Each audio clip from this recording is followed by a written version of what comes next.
జిల్లాలోని నిరుద్యోగ యువతకు బ్యాంకుల ద్వారా చిన్న మొత్తాల రుణాలు అందించి స్వయం ఉపాధి అవకాశాలు కల్పించాలని స్థానిక సంస్థల ఇన్ఛార్జి అదనపు కలెక్టర్ ప్రేమకరణ్ రెడ్డి అన్నారు.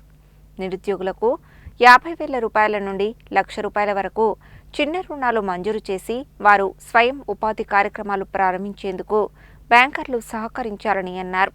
కలెక్టర్ కార్యాలయ సమావేశ మందిరంలో స్థానిక సంస్థల ఇన్ఛార్జి అదనపు కలెక్టర్ ప్రేమకరణ్ రెడ్డి జిల్లా బ్యాంకర్ల సమీక్షా సమావేశం నిర్వహించారు. ఈ సందర్భంగా నిరుద్యోగులకు 50,000 నుండి ₹1,00,000 వరకు చిన్న రుణాలు మంజూరు చేసి వారు స్వయం ఉపాధి కార్యక్రమాలు ప్రారంభించేందుకు బ్యాంకర్లు సహకరించాలని అన్నారు. స్వయం సహాయక సంఘాల మహిళలకు రుణాలు అందించడంపై ప్రత్యేక దృష్టి సారించాలని సూచించారు. మహిళలు ఆర్థికంగా స్వావలంబన సాధించేలా రుణాల మంజూరు ప్రక్రియను వేగవంతం చేయాలని తెలిపారు. ఆధునిక సాంకేతిక పరిజ్ఞానానికి అనుగుణంగా నిరుద్యోగ యువతకు నైపుణ్య శిక్షణ అందించాలని, శిక్షణ అనంతరం ఉపాధి లేదా స్వయం ఉపాధితో అనుసంధానం చేయాలని సూచించారు. యువతకు మార్కెట్ అవసరాలకు తగిన శిక్షణ అందించడం ద్వారా స్థిరమైన ఉపాధి అవకాశాలు కల్పించవచ్చని పేర్కొన్నారు.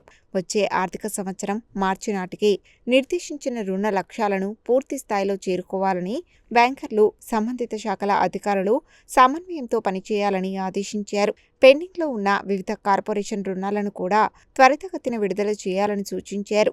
జిల్లాలో ఉపాధి కల్పన, మహిళా సాధికారతకు బ్యాంకులు కీలక పాత్ర పోషించాలని, అర్హులైన ప్రతి లబ్ధిదారునికి రుణ సదుపాయం అందేలా చర్యలు తీసుకోవాలని స్థానిక సంస్థల ఇన్ఛార్జి అదనపు కలెక్టర్ తెలిపారు.